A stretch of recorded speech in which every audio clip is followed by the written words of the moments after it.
what's up? This is your girl, Rebel Ray.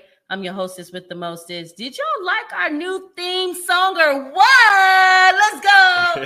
Heart that up. This is going to be a fun podcast. We're going to really be talking about that pruning tonight and how excited we are about the growth and the reflection. Nico, listen, you're here. Yeah, I am. Oh my goodness. And you're here at a glorious milestone in my life, as a podcaster, as a person in the community, as a lover of art, as a person who loves life, who wants to live it, who has many, many stories. You're here to bear witness, but you're also here to kind of ask me some questions tonight. Yeah, I'm excited for that. I love it. It's good to tell our stories. It is. It's good to connect. It's good to bring humanity back into the picture. I always listen to some of my favorite music, A Tribe Called Quest. Oh my God. KRS-One. Mm-hmm. Do you have some oldies that was really just conscious music that you really felt the vibe? Oh, I can't even begin. My brother Mike is the music guy. Yeah. And I just pick off his playlist, but there's so many good, like, classic music and musicians that I love. I love it. And you know what? It's always the underserved that don't get their stories out there. When I think about podcasting and I thinking about why we talk about the Pruned Tree, we talk about some of your very first milestones. We talk about some of the growth spurts, the tower moments, the trials, the tribulations, the vulnerable stories that we share to help. And I think in counsel society, in a society that's very critical all the time, that is very sensitive, hypersensitive, because being traumatized, I use a trauma lens. I use a culturally rooted lens too. And I use a true historical lens, which is the people that with the lived experiences. Yes. When I use all of those lenses together, there are narratives and stories that need to be heard. Yes. And we hear it through our music, and we express the heart in our art, and we express who we are as people. We won't go away. And we're going to be talking about a lot of examples tonight. I'm so glad that you're here. Thanks for having me. Okay. So before we move forward, I have a couple shout outs. I come into this place in my life. I'm okay to celebrate. I know that my creator liveth in me. There's great power in manifesting. There's great power in concentrating and securing and loving yourself while you're healing others. I'm learning a lot of lessons as I get to be 40 next year. And a lot of those lessons with buying a house this year. Yes, congratulations. Yay! Big news. And, as a business owner, a polyneur, a social polyneur, I would say a lot of my for-profit goes back into my nonprofit work. A lot of my free services I offer, consulting or uplifting, I hustle. Yeah. Right? I started Ray and Jay in the pandemic with first my best friend Jamie and also my cousin Janae. Mm-hmm. And they're both were the Jays. And we had to pivot.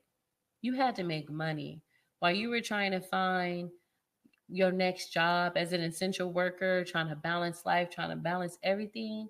I'm just reflecting right now. Yeah. And when we got into that house, we cried. Me and my family, we praises to the Most High for allowing ability to help us manifest, save up, do what's right, be about your goals. Yes. You will succeed, right? And it's so hard to tell that story sometimes when you see what I see on a daily, when you hear what I hear on a daily. It's heavy a lot. Yeah. We don't talk about that. We don't talk about the heaviness that empaths have, spiritual people, but also people of help. When you're like a real empath, it's hard to say no. I remember we had Maddie Amen on the podcast, y'all. Shout out to Maddie. He worldwide right now, at least nationwide, drumming. But that's going to lead to doors and opportunities. Doors and opportunities. Oh, I need to put my mic down. Okay. I love my management team. Shout out Mafae Management. They're always great when it comes to just like the staging and support and public support that we have when we have the Pruned Tree out. So shout out to Mafae. But we're here at a critical time in our lives, and I'm reflecting right now. Yeah, I'm reflecting, and I'm grateful for where we're at, even in Reinvent South Stockton Coalition. Yeah, we had a lot of things that were up against us as a coalition. There was a lot of change happening at one time, but I'm very grateful to the people of Stockton. I'm very grateful to my family. I'm very grateful to the organizations that took a chance. We're so happy. We're so happy that we're moving forward to become a 501c3. Awesome. We're stable. We're stable. We're gaining new partnerships, just 50 alone this year. Wow. Listen, I've been out working. Hey, come back. This is what we're up to. Would you like to be a part? What needs to be different? And using all of my therapeutic, crisis intervention, family system skills. And for y'all that are in psychology and in social work, y'all get it. Being authentic, showing up. I ran into somebody that came back and said, the first Heal the Killers event that you brought to Stockton, that was bold. I said, bold. Healing is bold. Being to love yourself is bold. What do you mean? Bold just means brand new, edgy, I guess. It cuts the trend. It's not doing the trend, it's doing something else. Right. So, that's still having a beautiful impact. People are coming forth and saying, it was the first time I was able to be open as a community during COVID. It rocked me. I was emotional. I didn't know what was happening. And being able to provide that healing space for our service providers, for our change makers, for our organizers, for our advocates, our activists. Oh my goodness. And shout out to Genevieve Valentine. She saw the need. She's rocking it too right now. I feel like the energy of the mother and correction is coming forth. Cause like Mother Earth, like tired of this nonsense, right? A lot of spiritual people with gifts are coming forth, and I welcome it. And a lot of people don't welcome it because why? People are scared of change. People are scared of correction. People are scared when people get too woke. Yeah. I don't know if they think we're gonna seek vengeance, but that's not within my heart. What's in my heart is growth, development, support, education. Safety. Yes. Nico, jump in here because I could just go on and on. Well, I want to start off by saying that everything that you're doing at RSSC, I've been witnessing, I've been watching from afar in some, and even assisting in the others, and I see the impact that you're having, especially like in the baby showers, for example. Man, that's crazy. Wonderful, right? Yes, and the interviews, the breakthroughs. Yes, we're listening to others in Sacramento. Did you hear about the Black doula dads? That is dope. That's amazing. And who would have known? Who would have known? I said we gotta make space. You have favoritism journalism now. Yeah. And I think as a podcaster, I said if I'm gonna do this for real, we're gonna tell the stories. Yes. I don't care what it look like. You got stories? Come up on the Pruned Tree. I want to hear them. What you got to say? How you growing? What's in your soil? Are you checking your atmosphere? You hip to the ecosystem? What's happening? What's popping, right? Right. And people speak it in different languages. Yeah. It's wonderful. Every story is kind of aligned. That's why I love Marvel and I love like comic books. And if you guys don't know, I'm a geek like that. I always have my little comic book, Star Wars fanatic. But there's an origin story that has like this great tribulation or trial or loss. it's a shaping that happens. It's a shaping that happens for champions. It's not for everybody. Yeah. Uh-oh, they not like us. They not like us. They not like us. It's not for Right. everybody. Yeah. I'm so glad with some of the tribulations that came for me Yeah. this last year and more. I'm so glad I Well, stayed. my parents always say God gives the toughest battles to his strongest warriors. Ooh. And I could definitely say that in you, and in reflecting on what we were talking about a while ago. Yeah. Your journey from what was it, 3 years ago, 4 years ago to now. Come on. That's Listen. book worthy. I was out. Listen, we gonna drop it in the book. You know, they've been saying that since Against All Odds. Yeah. When I was doing Against All Odds, shout out to my brother-in-law Art Collins. He's a conscious gospel rapper here. Check out his music, Art Collins. We grew together in the pandemic. He's a creator, like on the dime. Um, if anybody was like a savant ADHD, and that's really a compliment because I'm on that line, Right. very savant, borderline, like, oh, and we can do this. But most artistic people are, and we're deemed crazy. I it's so crazy because every time someone sees me, they go, "Girl, you so crazy." It's because I just did not fit in the box around here. Like I listen to classical music skating on the boardwalk if I wanted to. Like, Right.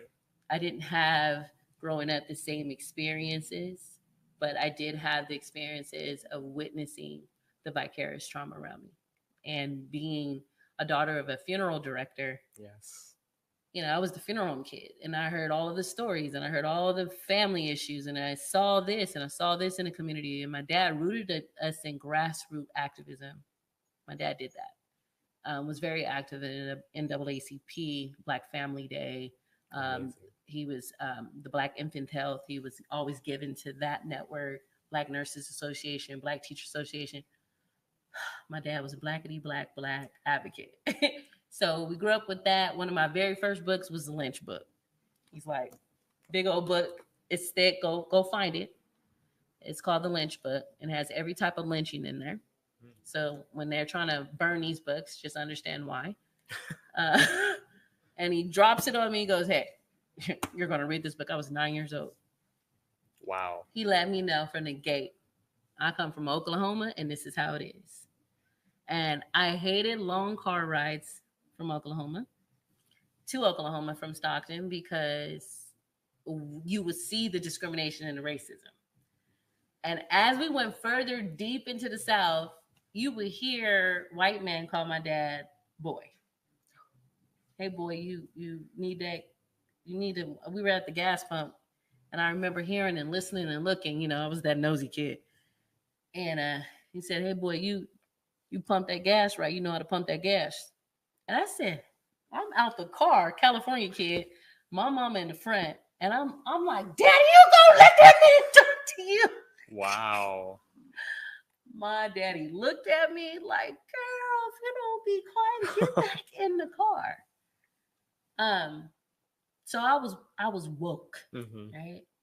And seeing also the plight and then experiencing the plight, right? My first child's father was murdered, basically over shoes and a belt. Wow. Yeah. And when you witness that, and then you witness also the health conditions of our people are declining. You see all of our men that are incarcerated. You can't but help to be woke. You can't help to come with passion to every meeting. When you know and you listen and you're taught your history to change your history and to advocate, you're going to come in a room every time. Yeah. I had to reach down last year to that. I had to reach that down in my soul and remember the teachings, remember the Amelia N. Adams, the Dorothy Joneses that my daddy had me come into the house, sitting with them, talking with them. See, my dad was a scholar, so he sent me around scholarly people, the Doris Fullards, right? And many other different ones, different elders. My dad would go and we would visit and we would sit with them. And I still do that to this day. I told you that. I still do this to this day. That's where the knowledge is. And when I say we're the young elders, if you practice that, acknowledging that, gaining that knowledge, and applying that, you can't help but be woke when you're in these rooms. They're talking about your people and they have no idea to do with you. Stand up. Mm-hmm. Stand up, Southside. Well, and I like to say that it doesn't matter how young you are. Stand up anyways, Come because on. you are the leader of tomorrow. That's what my Ashe. mom always says. Ashe. Time is now. Time is now. And people are so fearful to stand up because why? They do kill us. They do try to assassinate our character. They'll send your own to assassinate your character. What do? You still stand up. You still stand. You still be kind. Yeah. Because you have a higher dimensional plane to go to. Some people call it nirvana. Some people call it heaven. Some people call it different other things. Whatever you call your higher consciousness. Yeah. I want to go there. Mm-hmm. I want to be there. And I want to live well. And when I die, and I'm going to say this openly, because of all the thousands of funerals I've seen for 30 years or more growing up and how it's planned, because I was your planner. Wow. Right? Yeah. I want to die well. I want Creator to receive me and say, well done, you're a good and faithful servant. That's how I want to live every day of my life. If it means forgiving somebody, if it means taking a step back, I'm learning that to be that as a person. And I ask you, because you always are very careful how you all set up the backstage. If you all don't know, we shoot live from Huddle and Co-Create. Mm-hmm. And we set this up every Wednesday. Mafae Management, come on. We're going to make it to the end. And you chose what prop this time? Because I always change out the props, depending on what I'm talking about in the podcast. I love Tiny's decks. If you guys don't know, I'm a Tiny's desk vibe, but tell me, Nico. Yeah, I chose your first ever pair of shoes. Oh my goodness, can you hold them up? Yeah, let's do it. All right. 1986, I think I got those. My mom held on to them. I don't know why she held on to them, but I'm very symbolic. And I think about my inner child a lot growing up in Stockton, being very high intellect, I noticed, but also not being received all the time. When people say, she's weird, or like even in the church, they would say that a lot. In the church. Because, you can't bring Galileo's theory into the church and, I'm asking Bible study questions that don't even matter. Like, you're not talking about the Bible. I was talking about history around the Bible that I was studying parallel. Mm-hmm. So I was always the weird kid. Played in caskets and ran around the funeral home, whatever. So you're like, we're just going to run right over that. Right. Yeah, well, that was my life. I think I was a bit of the girl from My Girl, little girl. Yeah. And Wednesday Addams. I have a really morbid sense of humor. I'm okay with death and dying. I'll go cry later, but I'm usually like a warrior during that time. Wow. And I actually held a lot of friends as they passed. It was just one of those things I did as a social worker, or I always showed up to the family and just continued that tradition. We were raised that way. So people still call me. Wow. But it's like a birthright, and it's very sacred time when someone calls you and they need to make funeral arrangements for their loved one, and you just kind of carry them through. So anyway, going back to my inner child, I was like, oh, it's inner child time, right? It's reflection time. It's healing any wounds that you took on that wasn't your trauma. When you're a brilliant Black kid with a lot of misunderstandings around you, or people feel like you're troubled or you have a lot of emotional problems, I'm very kind to those children, because a lot of times they're misunderstood or they have some hidden trauma that you don't know about. And being a trauma therapist has taught me to do that. Crisis intervention with children was like the best work, reflecting as a mental health therapist. And children can teach you a lot of lessons because they feel like they don't have anything else to to get from you. So they just tell you. Children and lay people, they would just bluntly tell you, yeah, this is no filter. No filter. And you got to take it. You got to take it. And I think about that. I think about that when we talk about our inner child. People don't know how to heal their inner child. You have to like recognize signs of stress. Yeah. And then a lot of EMDR or brain spotting. I don't really talk a lot of psychology a lot on the podcast, but that helps a lot. It helps a lot. It helps a lot of people with realities that they're facing or they created in their mind to stay safe. Yeah. One thing that I like to tackle this is, and I learned this from, I don't know if you're familiar with Jay Shetty and his work. I'm a big fan of his podcast. Nice. I have all his books. I'm starting to read them all now.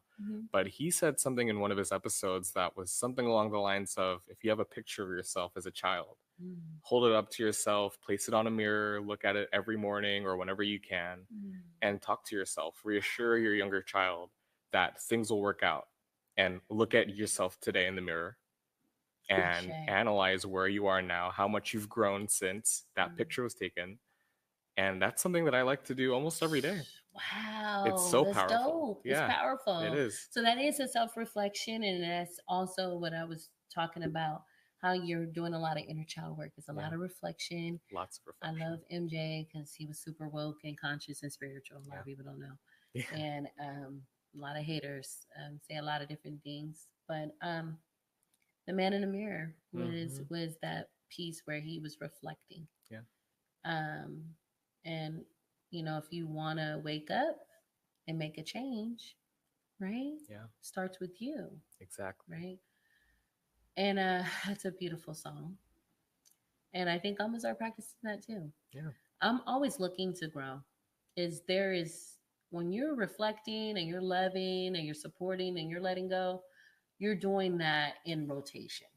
It's not an anxiousness. It's just, I'm practicing balancing myself. What am I taking? What am I applying to myself right now? Right. Is it the truth? A lot of that internalization, hurt, rejection leads to wrong decisions, y'all. Wrong decisions. Like how did he start calling me again? Now when my girlfriends call me with that, I'd be like, now you know. I turn into that auntie. Now you know why he started calling you. Did you text him when I told you not to text? When I told you not to text her? Well, what happened was, I'm like, girl, you already know what time it is. you didn't let the door back open. You already know. Yeah.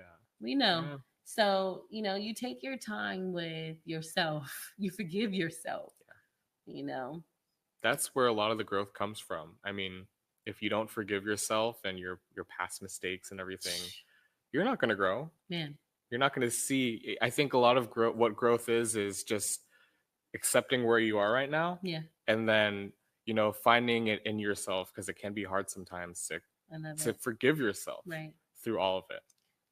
Even with like in this cancel culture too, right? Yeah. And they'll cancel you in a minute, in a second. In somebody's paper. I don't even know who owns the paper. You can't even read the paper and trust it anymore. You're like, what? Where'd you get that information from?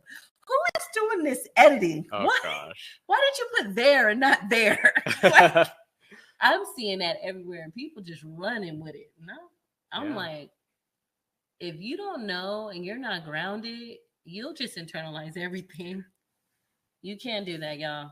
Protect your peace. Listen, I got a shout out again to B. Cox Notary Service.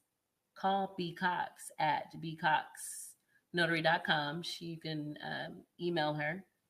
And she is also on the internet. She does notary service, process servicing weddings as well. She is a certified person that can notarize a marriage. Listen, I brought her up for a reason. Shout out to my girl, Brandy. Brandy was on my mind, and I don't know why you're on my mind. I don't know. I'm having a Miss Cleo moment on air, and I'm really not. But she came to my mind. Brandy was there at every opening, every idea.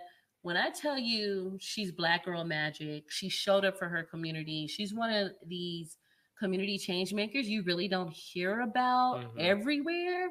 But she makes moves, and she is loyal, and she is supportive to Black woman-owned businesses.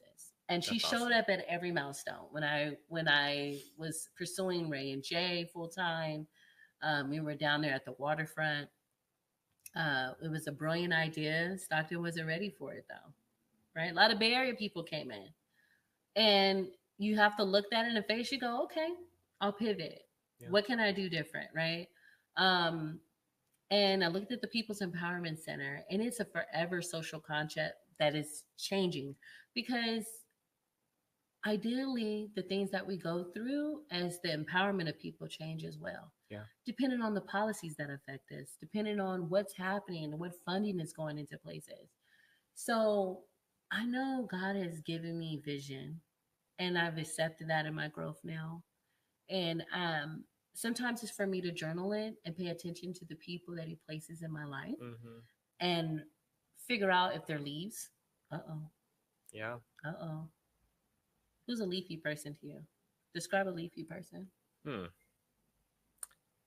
Let's see. A leafy person to me is someone, well, I like to see it as there are certain people in your life, right? Some of them stay and some of them are in it for a season.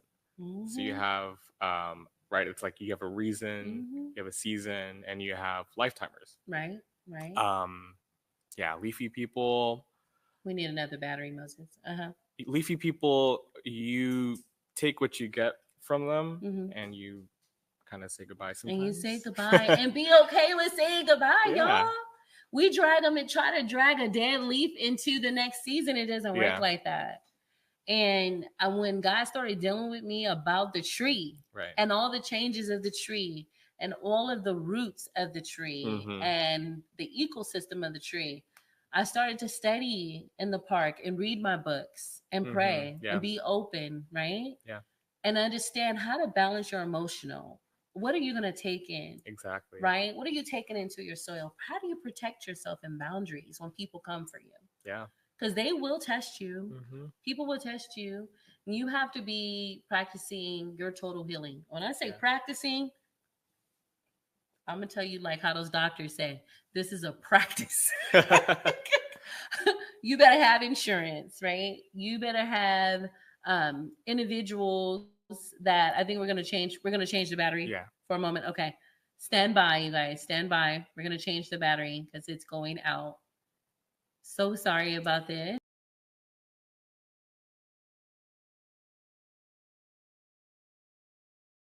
What I was saying about the tree, right? Like at the end of the day, you know, the tree changes. And if that tree is in a great environment where it's not going to get chopped down like some of the oldest trees on the south side have got chopped down, that was me and my morbid sense of humor and sarcasm. Yeah. But I mean that. No, yeah. I mean that. That is horrible. 75-year trees. It's sad. Getting cut down, and over schools, and over who put these policies in place. Like, let's check with them. What were they thinking? And this is why it's important to also mobilize and understand, what do your planning commissioners do? What do your other commissioners do? Why are we not seeing more Black and brown people in these positions? You all have the lived experiences. You understand the discrimination.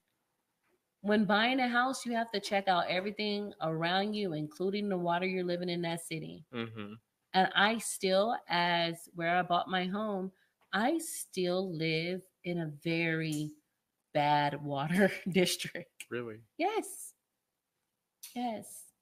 But our newer subdivisions, that's a great picture, by the way. Thank you. Our newer subdivisions, they get their water treatment from the newer water treatment.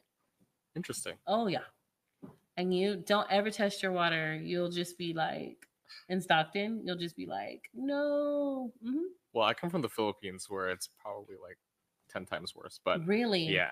That's because you guys don't have a full-fledged country sewer system, right? It's just not clean. It's not clean. You can't drink it. I think you could drink here, right? It's just not not as safe, but in the Philippines, you really can't. You shouldn't really even drink here. Yeah. Like the chlorine levels that they have in some of the census tracts in the water, don't you shouldn't even be bathing in it. My son's eczema he's tearing holes in his skin. It's that bad. So then they sell you on a water softener. So you have to, when you get home, you have to buy a water softener so they're making commerce and capital on your plight and on your pain. And we continue to see that. Anyway, y'all shout out to my girl, Brandy. Love her very much. I will continue to have this woke sarcasm throughout this podcast because I'm just reflecting. I'm like, we've been through so much. Yeah. Give us free. When I do this, you know where that's from? Yeah. Where's it from? From your logo, the People's Empowerment. Good job. I love you. Yeah. You better go watch Amistad so you can understand them black jokes. Go watch Amistad. Amistad was on trial in front of a white man. Wow. And he was in chains. He said, give us free. That was a powerful moment. I started speaking in tongues and I saw them. I'm so sensitive when I see stuff like that. Listen, the South Stockton Residents Summit is coming up. We're going into church lady announcements because I feel like I'm rambling. I'm so excited and thankful for the pruning and for the love and for the support too of the viewers, listeners, to my family and my friends. Phone calls during the new house buying. And I will tell that story later because that's a whole story. And we'll have my realtor and also she was my credit repairer that just coached me through it. Wow. And said, hey, are we doing this? And I'm like, we're doing this. So I'll tell this story a little bit later. But the South Stockton Resident Summit is happening October 5th, 2024. Listen, it's going to be a dynamic time. I love this flyer. It screams Southside. I don't care what you care. No, I care. We got a lot of input from the committee members, and we teamed up in Chicano Pride with Sangre Car Club this year. And I'm like, I love our Latinx community. I love our Mexican community. It all depends on what little neighborhood you come from, like how to identify. So you got to say all of them. Right. You got to say what they feel like they need to identify as. But to group us all into one, nah, we come from different parts of the Southern Americas and all have like a different culture. And you see it play out in all of the neighborhoods historically, especially Little Manila. Yeah. Yeah. So anyway, the deep history of the South, the African-American, Black historical figures, as well as our Latino, Chicano, Latinx figures, and also our Filipino and Southeast Asian family members who really push for change. We did have white farmers over there at one time in the early 1940s and 50s. But a lot of people came from Midwest and settled into Stockton and continue to settle into Stockton. And there is just a mix of everything here. Yeah. And when people say we were the most diverse city, they weren't lying. Every type of food. So it was so good to have that on the South Side. So it was so good to go back to the fairgrounds. Yeah. All of the most important things for our South Side happened on the South Side. Our parks were booming back in the day when I was a kid, you know? So I'm so happy to present coming back for our 10-year anniversary. I called it The Gathering, the reunion. Yeah. And this is last year's book. As you see here, it's something that I designed with my communications director, Leo Martinez. And it's a souvenir book. It was a book that was given to everybody last year. It'll only be given to a select few, and I hope a lot of people will come or purchase an ad. Everything that we fundraise during the coalition goes to all of our works, all of those free events, right, in the community. it's important to kind of showcase our efforts. And I'm very intentional on how we spend our money in the coalition, going to our underserved or marginalized business owners, minority LGBTQ business owners, nonprofits, or CBOs here in Stockton. Yeah. And I try to stay on the South Side. And if I can't get it on the South Side, I try to stay in Stockton.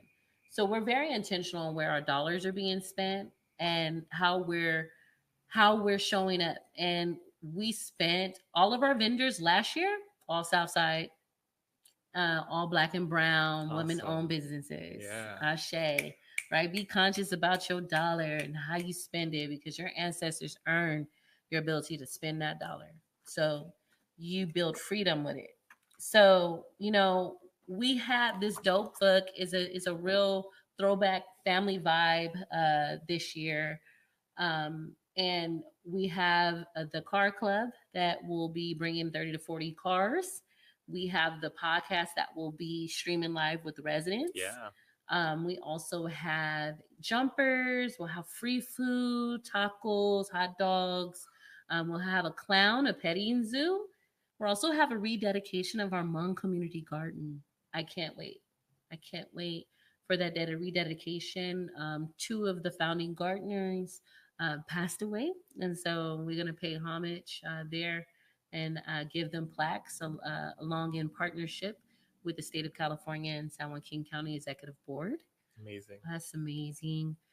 Following that, we have a special mixer for public land use with our partners, Trust for Public Land. That is our nonprofit and our coalition that supports giving the land back to the people. We work very close in parks activation, and we've been awarded with Build Health funding for 3 years to showcase the efforts in conjunction what we do on the South Side. And so we're so excited to have Build Health with us. They'll be with us. They chose to come out and be with us. And so that is an all-day event. It starts at 9 a.m. to 2 p.m. We'll have MDP, as you saw, and Touch of Magic. The whole Latin Magic will not be there. So I was told to say that, even though that picture's on the flyer. But it is just going to be an outstanding, we'll have some speakers. It's going to be an outstanding day. That's a free event, and everything's free in the park. So please come. We rented out a full San Joaquin County Fairgrounds. We're going to be following and building to the Social Justice Gala. I'll put that flyer up later on in the podcast, but we'll post it in the chat. But it's the Social Justice Gala. That is our fundraiser event, but that is where we nominate and support people. And remember, it's sliding scale for our residents, or it's full sponsorship of our residents that may be tight on funds and still want to join. We're working overtime to sponsor. And so if you're wanting to donate or sponsor a residence ticket, please go to our website, and you can go to About Us, donations. You can scroll down and also look for the Resident Summit, and it's in our link tree. So all of the tickets is $75 a ticket, and it's $600 a table. And so we're loading up fast. We're about half full for 450 guests. We've also raised now almost $17,000. Wow. So our goal is 60,000 every year is a goal to support what we're doing on the South Side. That's how we bring these events. That's how we're able to show up for Miss Georgia Brownlee when she says, "Hey, RC." I said, "What's up, Miss Georgia?" She said, hey, I need 50 backpacks, 10 pieces, okay? And I need the snow cone icy, and I need that tomorrow. Miss Georgia. I said, "Miss Georgia, I love you so. Give me some time. Give me some time." "Okay, you gonna help me with the fly?" I said, "Sure enough," right? And that's how we show it for our community. When they're doing the work, people will come together. They will gravitate. You build it, they will come. Yeah. You have to reassure you. When I started the podcast tonight, I talked about just a little bit of those reflection pieces that were part of my growth. And if I didn't have those little bits of pieces, I wouldn't have been ready. I wouldn't have been ready to take on what I took on as executive director of the coalition. I'm so grateful. I'm so grateful for the ability to show up for my community and love on my community in the darkest, deepest times, and still see it grow and still see it be resilient and be part of the change that's happening. Ashe. And I was always there. Yeah. I was just the clinician in the back. You know, I was a leader. You wait your time. And then when God says it's time, he's going to have to shed some things off of you. Ooh, that pruning hurts. And then he gets you ready. Because guess what? You got to armor up. Yeah. You got to put your big girl, you know what, when you go in those rooms and nobody looks like you. No one talks like you. No one has your hairstyle. They tell me all the time, RC, I didn't know it was you. The euphemisms are real, though. Yeah. The microaggressions are real. They don't even mean it, though. Yeah. I didn't know it was you. Your hair is different this time. I said, well, you know, that's that black girl magic. Right? Because you got to be smooth with it now. You got to laugh it off. You can't let it deter you. Yeah. I learned that quick growing up back and forth from the Philippines to the US. In the Philippines, we don't really have that. It's more it's more of a social class thing. Whereas when you come here, a lot of what you get when it comes to discrimination is microaggressions based on the color of your skin, based on, you know, how you look, how you talk, what you're wearing and stuff like that. So when I came here, it was a quick rude awakening. Listen, and no one doesn't, they choose not to see it. It's funny because we had a very touching moment when I reevaluate space that I'm in. And I don't understand my power all the time when I walk in there and I'm super bold the way I am. I really walk with the ancestors. And I remember going into the Build Health convening. It's a national convening. Brilliant minds they bring together in social equity justice. Our keynote was the author of Political Social Determinants of Health. Please look it up. Mr. Professor Don. He was the Surgeon General to freaking Obama. Wow. Okay. And I got to get my book back from Barbara if she's watching. But I gave her my book by accident. But he auto-signed my book. But he talked about how there are barriers intentionally put in place to take land that would yield good soil to provide for your family. There are things that were put into place. I mean, he was speaking so much truth. I said, oh, Lord, I can't even go to sleep after this. Really, you can't go back spiritually asleep. You're like awakened. And in that room, I swear to you, the way Creator be speaking sometime, I'll be like, no, Creator, I'm not going to say it. And he'd be like, provoke critical thought. I'd be like, nah, it's not going to be received. And I spoke it. We were sitting down. It was a big old group of about maybe 40 of us. They broke the rooms off in sections because they still made it a workshop. We had it by United Way in Atlanta. They're super woke at that organization.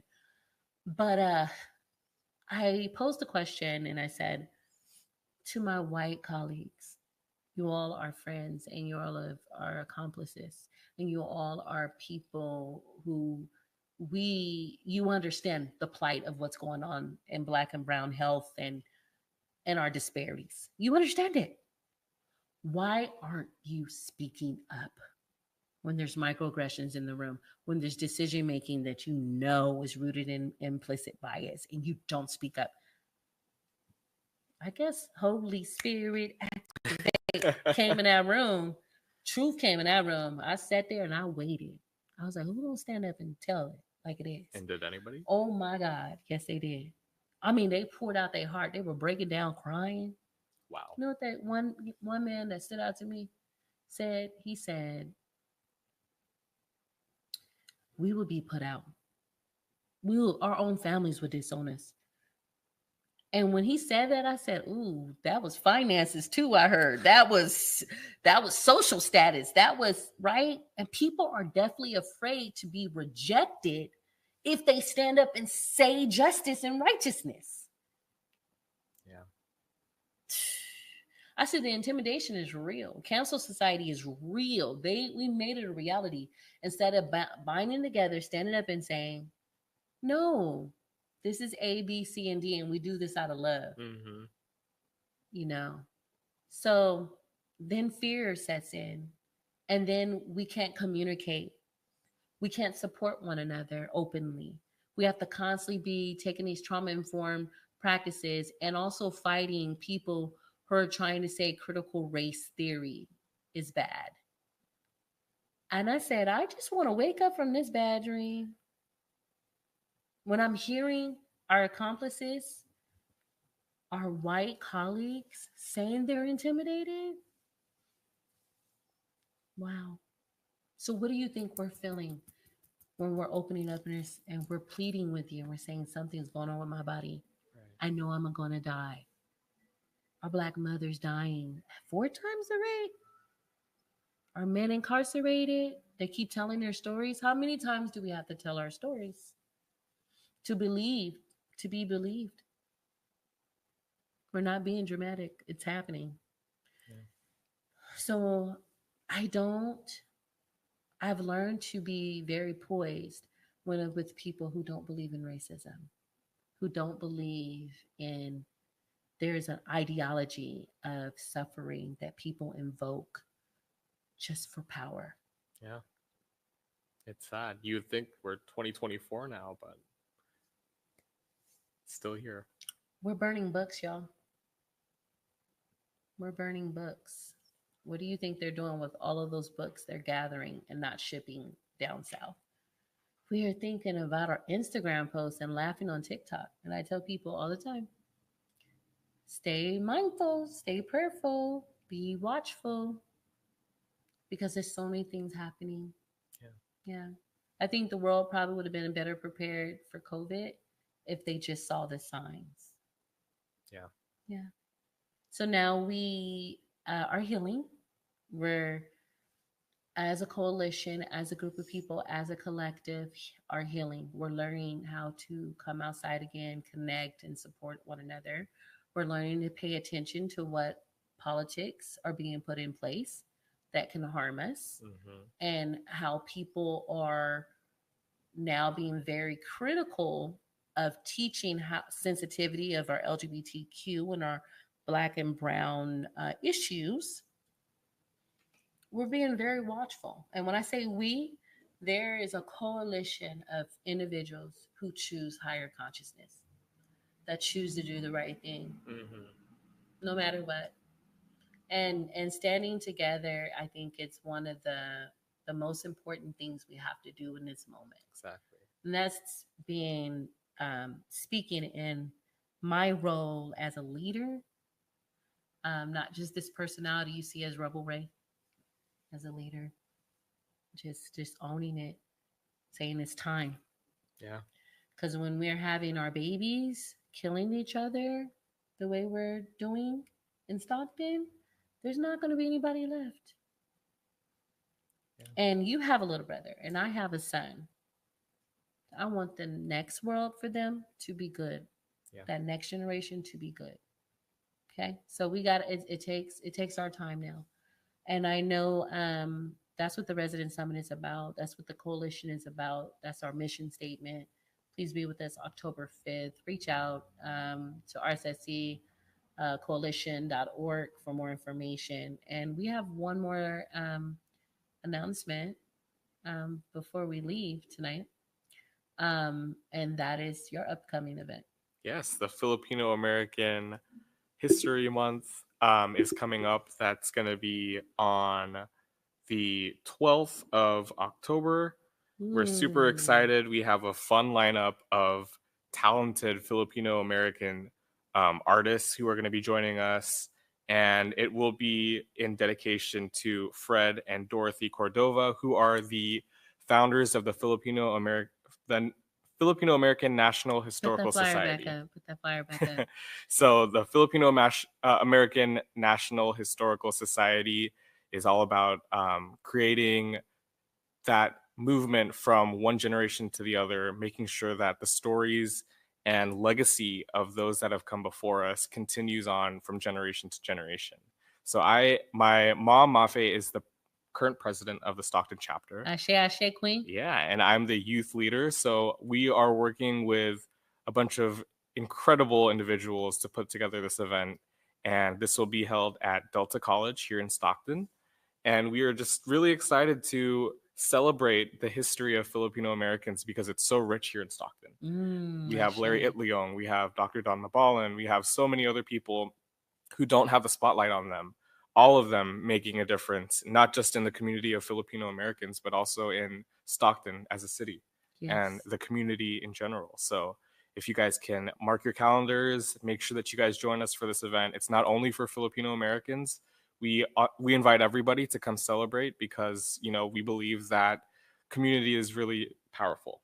And we know that when we preserve history of any kind, it's just it's a step in the right path. Ashe, look at you, your leader still got me over here. Yes, Ashe. So, can you put the flyer back up? Y'all just be taking the flyer down. Y'all know I got ADHD. I was listening to everything he was saying. Tell me who, first of all, dope flyer. Who created it? Yeah, our marketing team. So we have this is volunteer ran, and we have a great group of people with creative minds. This was just posted recently too. So it was just released. So how did y'all know to go with the 1960s propaganda vibe? It's like, our vibe, yeah. It's a whole vibe. Yeah, it looks like a poster like from a hippie movement in the 1960s. Yeah. When it started, you started getting into protesting and advocacy. It's Isang how do you say it? Isang Basak, yeah. Which was during the Filipino labor movement, correct? Mm-hmm. That was in the 1960s, yeah? Yeah. Yeah. And so this whole flyer, the pictures of the history on the side there, that is so dope. And I was just telling your mom too, that she's the president, and I was telling her, some of the grand masters of what's the martial art called? The Filipino martial art. Martial art. Some of the grand masters, the stick fighting. Just say it, Moses. What is it? Balata? Bahala, yeah. So it's I know Eskrima. Eskrima, yeah. Thank you. It skipped my mind. Yeah. I was gonna say eczema. Listen, I'm so dyslexic. Anyway, Eskrima. So a lot of people don't know. If you look back at Jackie Chan, one of his masters that taught him Eskrima, fighting with the sticks, was a grandmaster come out of Stockton. Right. And he had like a dojo and everything in San Francisco for years. And he passed away just in like the early 2000s. But I had an ex that went and he fought with him. Yeah. And one time I got the Eskrima stick and I was like, show me some moves. I told my ex. And I think he did that on purpose, but he hit me with one of those sticks and instantly it was a hematoma. Oh, they hurt. But the way it hits, it's to break a bone. Yeah. Like that is nothing to play with. And we had the Grand Masters come out of Stockton. A lot of people don't know that. That's like dope history. Because if you was an 80s baby, you was all the Kung Fu Hustle, all of the Kung Fu movies. You was, man, they got us with Mighty Morphin Power Rangers. That came in 93. I was in the third grade, 93. Wow. So, I was the Pink Ranger. Sometimes I'll switch it up and be the Yellow Ranger, but it was dope. So martial arts was always like behind a whole movement of pop culture, martial arts, like with rock, with rap. Martial arts got into everything. Everybody was like with the Kung Fu Hustle. But anyway, when I learned that, I was like, oh my God, Stockton's so dope. We got what is another cool fact? History fact. History fact. Well, we have Little Manila here. Mm-hmm. Yeah. And, we still have the Plaza building standing, which is one of the last things that we have from the area of that time. From Little Manila. Yeah. They better not. That's a historical building. They better not get rid of that plaza. But yeah, the district of Little Manila was transitioned into dirt. Yeah. Houses upon houses. I want to say more than 12,000 homes. I can't get my statistics, but I think more than 12,000 homes was hauled down for the Crosstown Freeway. Yeah. Can't make it up. can't make it up, and then built around it And that left so many families with no homes, with no homes. nowhere to turn. And this was around the time when we were facing discrimination too. Yep. There were signs all over Stockton in certain restaurants and different places that said positively no Filipinos allowed, Woo. specifically targeting Filipinos. So this was a very tough time for our community and for everyone, I think, in general, because it was just, you faced a lot in those times, and it was very much in your face for the Filipino Americans especially. And don't be shy about the truth. Yeah. I feel like you do your disservice to your ancestors when you're shy about the truth. Yeah. And you're in those rooms and they go, oh, Stockton is wonderful. It's never had that. Shout out to my guy, Fred Shield. You know, he tells it like it is. Stockton is not wonderful. You gotta have Fred's perspective. Because if you don't stay grounded. Fred Shield is gonna ground you, right? Executive Director of Stan. And he's lived all over the world and the country, and he comes with the profound knowledge of just say it like it is. Yeah. Don't sugarcoat it. Let's deal with it because it's a problem. That gentrification that happened, along with redlining, and along with saying you can't buy a home because the bank redlined you, the lenders wouldn't sell to you or didn't give you a loan, or the realtors wouldn't show you the home past Harding Way. That's serious. Yeah.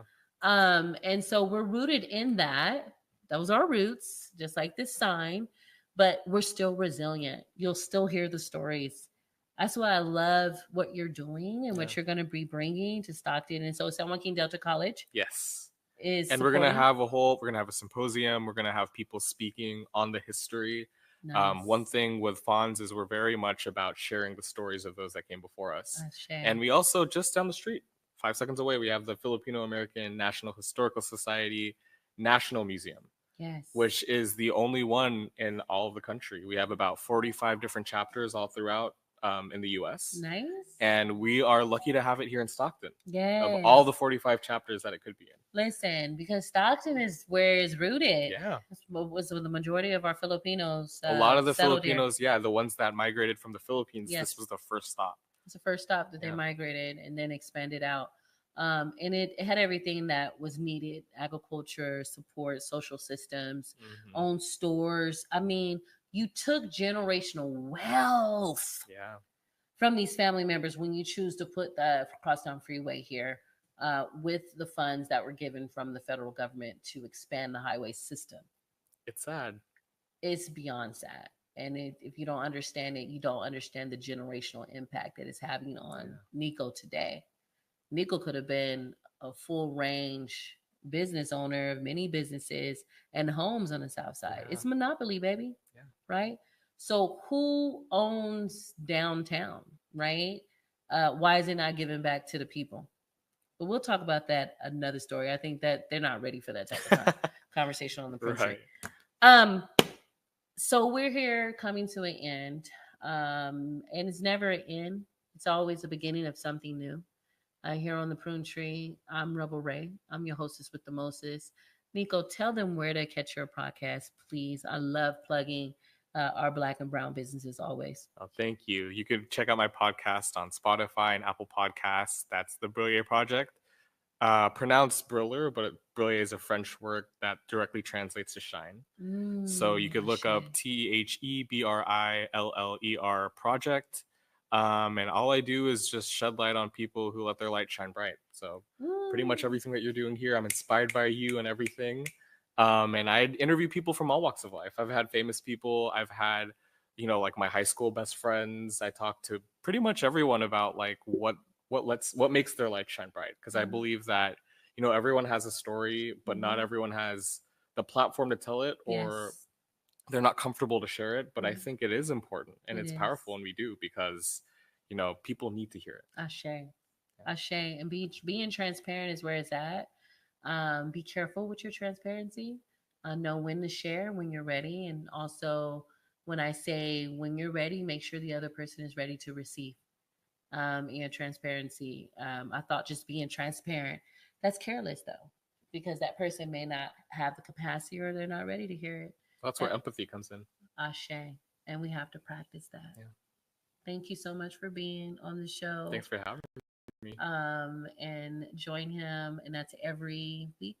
That is making a comeback. So Okay. we're rebranding right now. I love it. But yeah, stay tuned. You could follow the social media. Okay. Same the Briller Project, and we'll be announcing soon. All right. So we're always going to plug our guests. We love our community. We uplift one another. It's enough for all of us to eat. And uplifting and plugging is for free unless you know how to market it. But follow us on the Pruned Tree every Wednesday, 7-ish. 7-ish. Live Pacific Standard Time on Facebook and also YouTube Live. And you will hear a later edited and recorded one on Spotify. Thank you so much. We love you. Listen to this dope theme music going out, y'all. Peace. See ya.